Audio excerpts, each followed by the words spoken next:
नमस्कार, आप सभी दर्शकों का हार्दिक स्वागत है हमारे विशेष कार्यक्रम कृषि दर्शन में, जो समर्पित है हमारे किसान भाइयों और बहनों की समृद्धि, विकास और आधुनिक खेती की ओर बढ़ते हर कदम को। इस मंच के माध्यम से हम लाते हैं खेती से जुड़ी खबरें, मंडी के ताज़ा भाव, मौसम का हाल, नई तकनीकों की जानकारी, विशेषज्ञों की सलाह और साथ ही प्रेरणादायक कहानियाँ भी। तो आइए शुरुआत करते हैं आज के अंक की, और सबसे पहले हम नज़र डालते हैं हमारे पहले सेगमेंट खबरें खेती की पर। नमस्कार किसान भाइयों और बहनों, खबरें खेती की के इस विशेष अंक में आपका स्वागत है। मैं हूं अपराजिता और आज के कार्यक्रम में हम आपके लिए लेकर आए हैं खेती किसानी से जुड़ी वो अहम जानकारियां जो सीधे आपके खेत, आपकी फसल, आपकी आमदनी और आपकी रोज़मर्रा की ज़िंदगी से जुड़ी हैं। आज के इस अंक में हम जानेंगे फसलों की उत्पादकता का सर्वे, पशुपालकों के लिए गर्मी में पशु देखभाल की सलाह, रवि मक्का की उन्नत किस्म, मखाना खेती की वैज्ञानिक तकनीक, एक प्रगतिशील किसान की सफलता की कहानी, रीपर कम बाइंडर मशीन की जानकारी और साथ में जानेंगे पटना मंडी के ताज़ा भाव और मौसम का हाल। तो शुरुआत करते हैं आज के अंक की और सबसे पहले नज़र डालते हैं आज के मुख्य समाचारों पर। पटना जिले में किसानों की गेहूं फसल की उत्पादकता का सर्वे किया जा रहा है। गर्मियों में पशुओं के बाड़े की साफ सफाई और मिनरल मिक्सचर देने की सलाह। रबी मौसम में मक्का की उन्नत किस्मों से उत्पादन बढ़ाने की संभावना।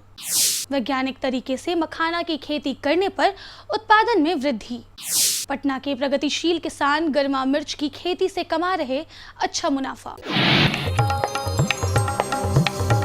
केंद्र और राज्य सरकार किसानों की फसलों की उत्पादकता का आकलन कर रही है। इसी क्रम में पटना जिले के शिवपुरा पंचायत में सांख्यिकी विभाग की टीम और जिला के उप विकास आयुक्त श्रीकांत कुंडली खांडेकर ने किसानों के खेतों का निरीक्षण किया। उन्होंने बताया कि किसानों द्वारा उगाई गई गेहूं की फसल के उत्पादन का सर्वे किया जा रहा है। इससे राज्य में कुल उत्पादन की सटीक जानकारी मिल सकेगी और इसकी रिपोर्ट भारत सरकार को भेजी जाएगी। तो आज हम लोगों ने यहाँ पे जो स्टैटिस्टिकल मेथड से जो प्लॉट को चिन्हित किया गया था, यहाँ के हम लोगों ने आज एक्सपेरिमेंट का निरीक्षण किया गया है। इससे फिर जो उत्पादकता आती है उसके अनुसार फिर आगे की कार्रवाई और आगे का कैलकुलेशन करके रिपोर्ट किया जाता है। गर्मी के मौसम में पशुपालकों को अपने पशुओं की देखभाल पर विशेष ध्यान देने की जरूरत होती है। विशेषज्ञों के अनुसार पशुओं के बाड़े की साफ सफाई बनाए रखने से गायों में होने वाले थैलेला रोग से बचाव किया जा सकता है। साथ ही तापमान बढ़ने के साथ साथ पशुओं के चारे में मिनरल मिक्सचर की मात्रा बढ़ाने की सलाह दी जाती है, जिससे पशु स्वस्थ रहे और दूध उत्पादन भी बेहतर होता है। वैज्ञानिकों का कहना है कि यदि किसान जलवायु के अनुकूल उन्नत बीजों का चयन करे तो उत्पादन क्षमता बढ़ सकती है। रबी मौसम में मक्का की उन्नत किस्म 3355 की खेती लाभकारी मानी जाती है। इसके अलावा किसान देसी मक्का की खेती भी कर सकते हैं, जिसमें कीट और रोगों का प्रभाव अपेक्षाकृत कम देखा जा सकता है। देसी मक्का की खासियत ये होती है कि उसमें जो जैव विविधता है वो बहुत होती है। उसके साथ कीट और रोगों का प्रभाव है उस पर कम होता है। कम पानी की लागत में वो मक्का उगाया जाता है और उसके जो पोषक तत्व होते हैं वो भी उस मक्के में बहुत ज्यादा होते हैं। किसानों को उगाने के लिए दो तीन चीजें मैं बताऊंगा। सही जो किस्म है उसका चयन करना, सही बुआई की तकनीक और सही बुआई का समय, ये किसानों की उपज बढ़ाने के लिए मंत्र है।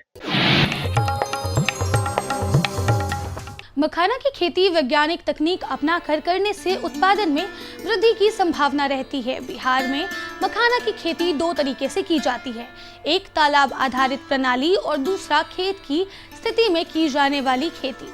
किसान इस संबंध में अधिक जानकारी के लिए अपने नजदीकी कृषि विज्ञान केंद्र या प्रखंड स्तर के कृषि कार्यालय से संपर्क कर सकते हैं।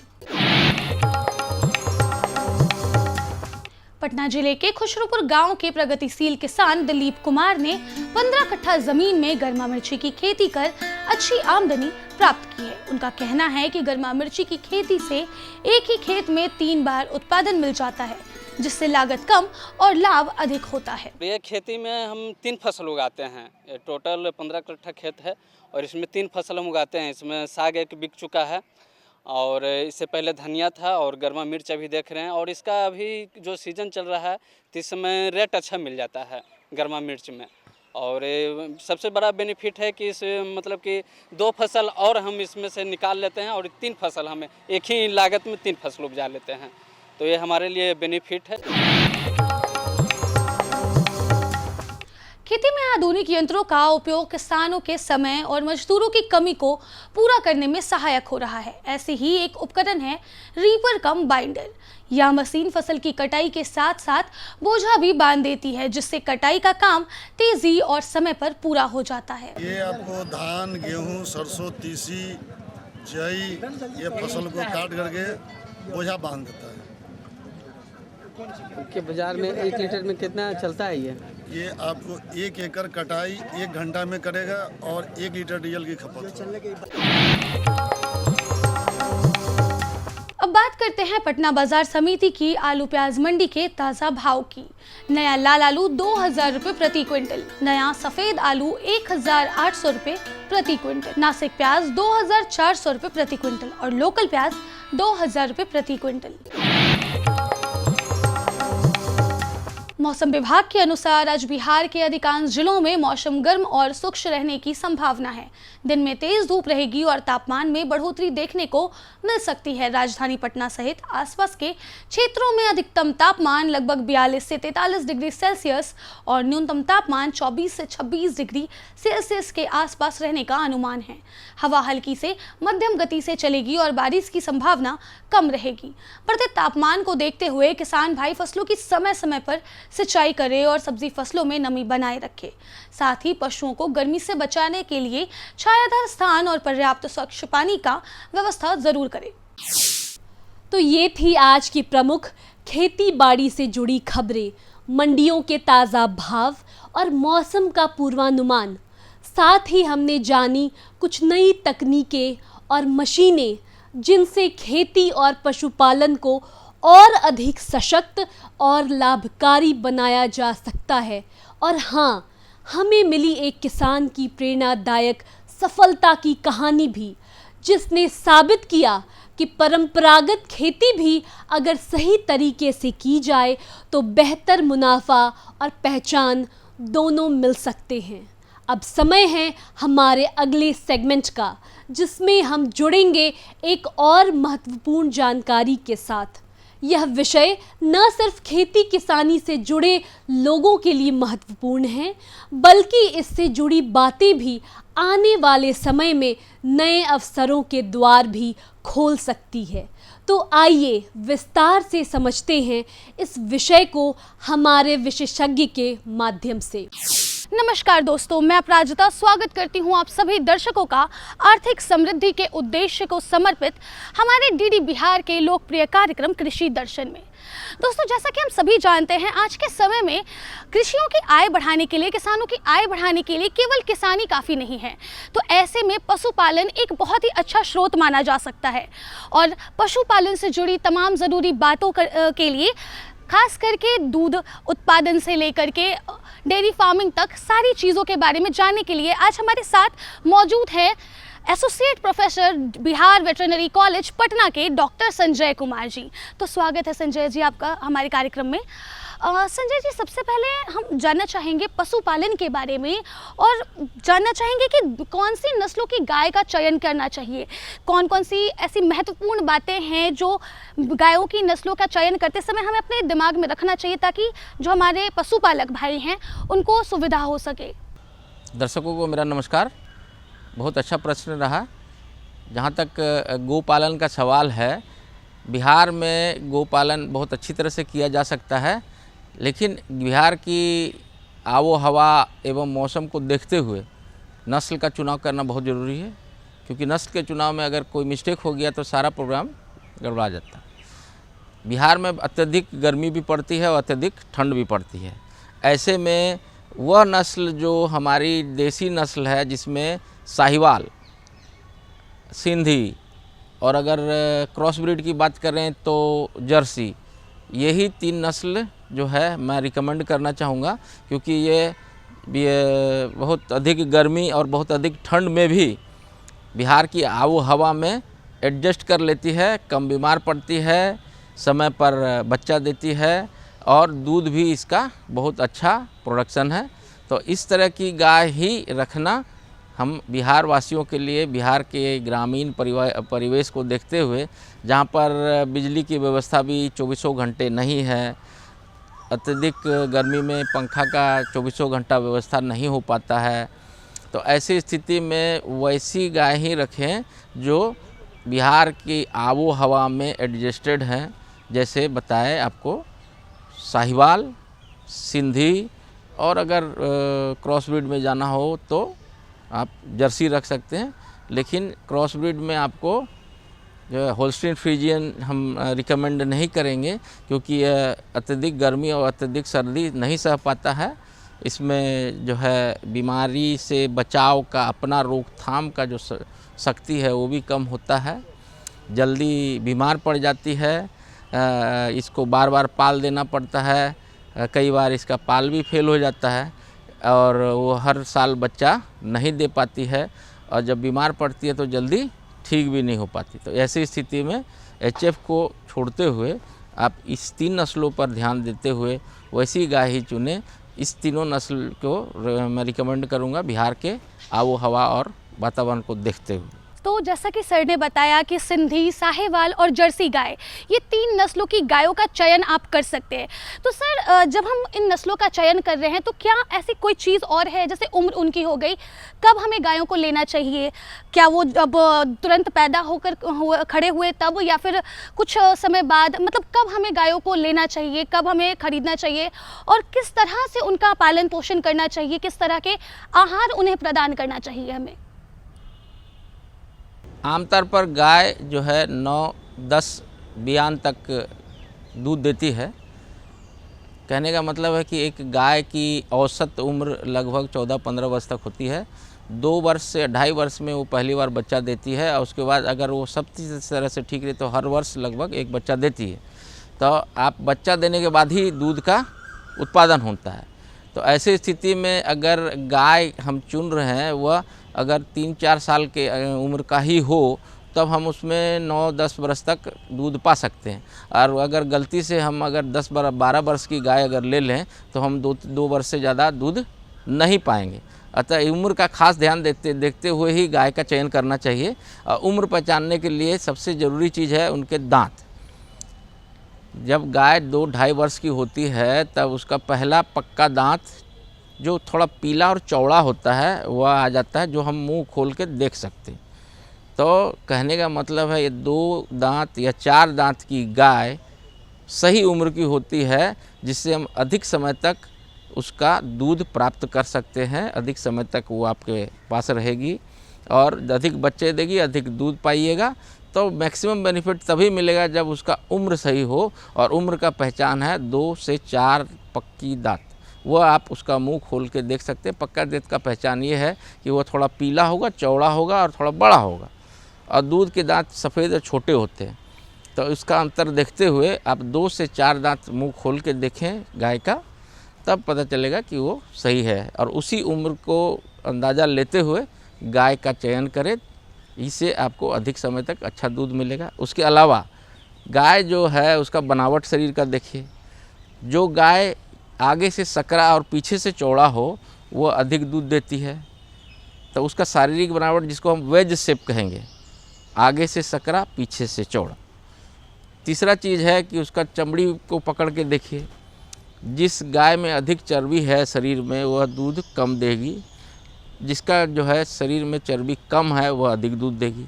इसका आप मेजरमेंट ऐसे कर सकते हैं कि गाय की चमड़ी को पकड़े, अगर वह उंगली और अंगूठे के बीच में उसकी चमड़ी पकड़ में आ जाए तो समझ लीजिए कि उसमें चर्बी की मात्रा कम है, वह अधिक दूध देगी। उसके अलावा आप उसका थन का बनावट देखिए। थन जो है बहुत बड़ा लंबा नहीं होना चाहिए, मीडियम साइज का हो, और थन के अगल बगल में दुग्ध नलिका जिसको मिल्क वेन कहते हैं वो टुड़ा मुड़ा हुआ वेन रहेगा, जो दूर से ही स्पष्ट दिखता है। जिस गाय में अधिक मिल्क वेन दिखे समझ लीजिए वो अधिक दूध देगी, उस तरह से भी आप उसका चुनाव कीजिए थन का बनावट पर। चौथा चीज़ ये है कि अगर गाय को अगर पीछे से अगर आप देखिएगा तो थन में फोल्ड रहता है, उसके चमड़ी में मोड़ रहता है, तो जिसमें अधिक फोल्ड नज़र आए समझ लीजिए कि उसका दूध का कैपेसिटी अधिक है, और जिसमें फोल्ड कम है या नहीं है तो समझ लीजिए कि इसका दूध का कैपेसिटी उतना अधिक नहीं है। तो फोल्ड की गिनती करके भी अधिकतम फोल्ड वाली जो गाय है वह आपको अधिक दूध देगी। ये सब चीज़ को देखते हुए उसके अलावा आप उसको थोड़ा सा चला फिरा के देख लीजिए, लंगड़ी तो नहीं है, कान चला रही है, पूँछ चला रही है, जुगाली कर रही है, हर तरह से स्वस्थ है, तब आप उसको खरीद सकते हैं। उसके अलावा आप ये भी देखिए कि अगर संभव हो तो मेले से अवॉइड कीजिए। अगर लोकल में कहीं आपको गाय मिल जाए तो अच्छा है, वहाँ पर आप दिन में या मतलब 2 बार और 3 बार, सुबह शाम और सुबह 3 बार लगातार उसका दूध दूह के भी देख सकते हैं कि वह कितना दूध दे रही है, क्योंकि 3 बार लगातार लेने के बाद उसका एवरेज लीजिएगा तब वो बिल्कुल सही उसका माप है कि उस गाय का दूध का कैपेसिटी कितना है। रह गया दाना पानी का बात, तो आप जो हरा चारा दाना उसको खिलाइए, और एक थंब रूल है कि जो गाय दूध दे रही है तो प्रति 2.5 kg दूध पर 1 kg दाना आप 24 घंटा में दीजिए। जैसे इस तरह से समझ सकते हैं, अगर गाय का दूध का कैपेसिटी 15 के लगभग है तो उसको 6 kg कंसंट्रेट दाना और पूरी मात्रा में हरा और सूखा चारा मिक्स करके देना चाहिए। उसके अलावा थोड़ा गुड़ नमक भी मिला के मिनरल मिक्सचर के साथ सानी बना के आप 2-3 पार्ट में डिवाइड करके गाय को नाद में साफ़ सुथरा ढंग से रखते हुए खिलाइए। गाय को रखने के लिए उसका शेड में है, से खर्च अधिक करने से ज़्यादा अच्छा है कि आप अच्छे गाय पे खर्च कीजिए। शेड पर आप अधिक खर्च कीजिएगा और गाय पर खर्च कम कीजिएगा तो आपका प्रॉफिट मार्जिन कम हो जाए, गाय स्वस्थ भी नहीं रह पाई। इसके अलावा गाय पर समय समय पर जो टीकाकरण देना है वह ज़रूर दीजिए।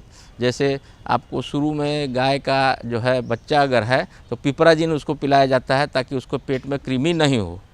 6 महीना बाद आप उसको एल्बोमार पिला सकते हैं।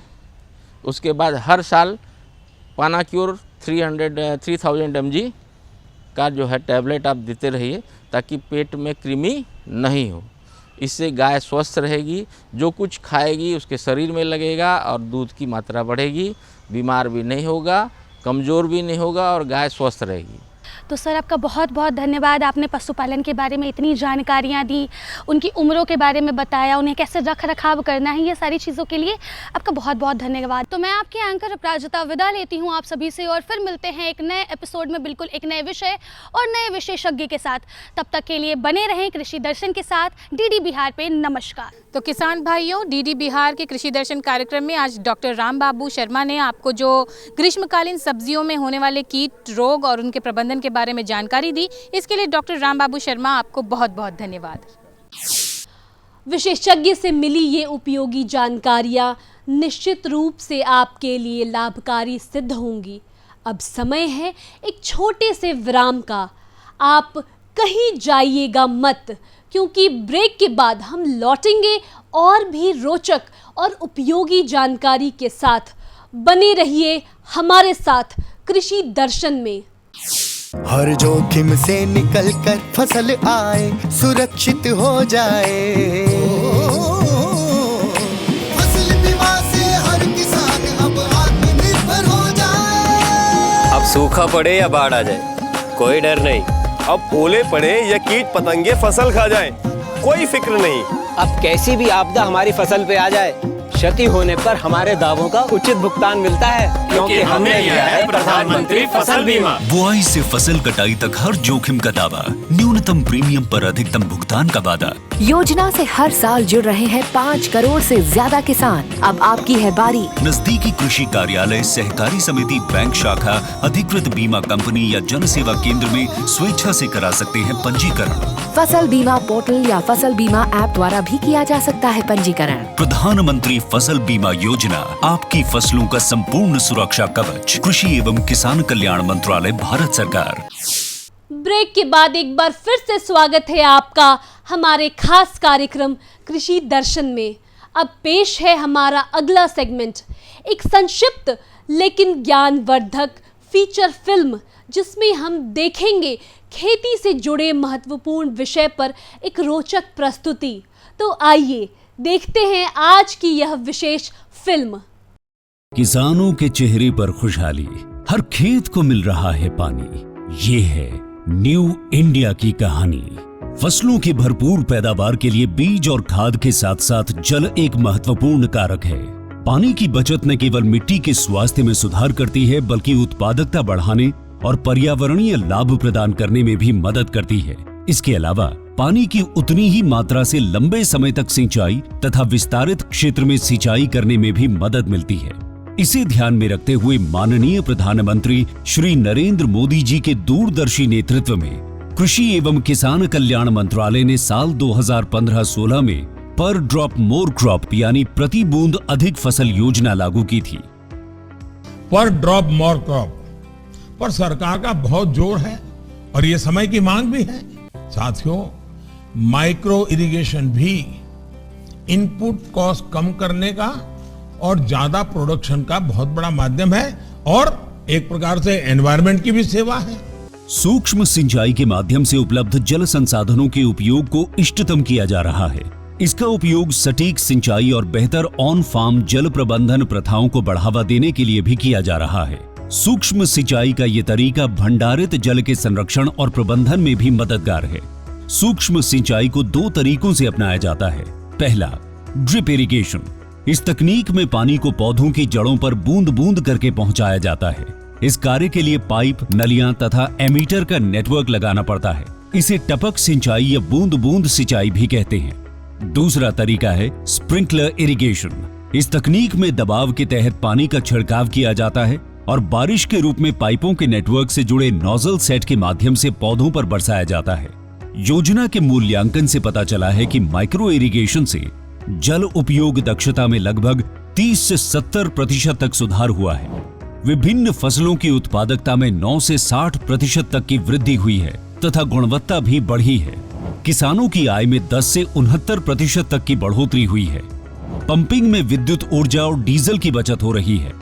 साथ ही इससे ग्रामीण क्षेत्र में रोजगार के अवसर भी उत्पन्न होते हैं। पर ड्रॉप मोर क्रॉप यानी प्रति बूंद अधिक फसल के तहत ड्रिप और स्प्रिंकलर सिस्टम के लिए सरकार छोटे और सीमांत किसानों को 55% और अन्य किसानों के लिए 45% की सहायता प्रदान करती है। इसके अलावा कुछ राज्य सूक्ष्म सिंचाई को प्रोत्साहित करने के लिए किसानों को अतिरिक्त सब्सिडी भी प्रदान करती है।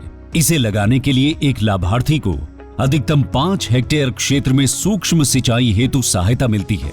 पिछले 9 वर्षों में प्रति बूंद अधिक फसल यानी पीडीएमसी योजना के माध्यम से सूक्ष्म सिंचाई के तहत लगभग 78 लाख हेक्टेयर क्षेत्र को कवर किया गया है, जो कि 81% से अधिक सूक्ष्म सिंचाई कवरेज है।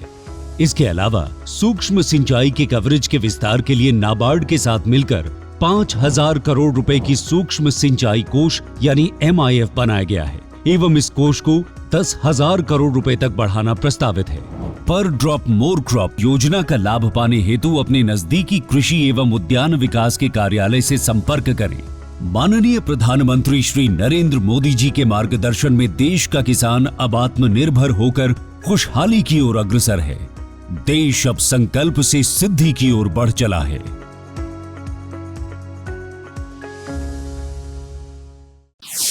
तो दर्शकों, यही था कृषि दर्शन का आज का अंक, जहां हमने जानी खेती से जुड़ी अहम खबरें, मिले विशेषज्ञ की सलाह, देखी आधुनिक तकनीक और उपकरणों की जानकारी और सुनी एक प्रेरणादायक सफलता की कहानी। हमें पूर्ण विश्वास है कि यह कार्यक्रम आपके लिए उपयोगी और जानकारीपूर्ण रहा होगा। हम फिर हाजिर होंगे ऐसे ही और भी रोचक और ज्ञानवर्धक विषयों के साथ। तब तक के लिए आप रहें स्वस्थ, खुशहाल रहें और खेती के क्षेत्र में लगातार आगे बढ़ते रहें। नमस्कार। हमारा पता है कृषि दर्शन, कमरा नंबर 203, द्वारा केंद्र निदेशक, दूरदर्शन केंद्र पटना, फ्रेजर रोड, पटना। आप हमसे ईमेल के माध्यम से भी संपर्क कर सकते हैं। हमारा ईमेल है directorddkpatna@gmail.com या kddkpatna@gmail.com।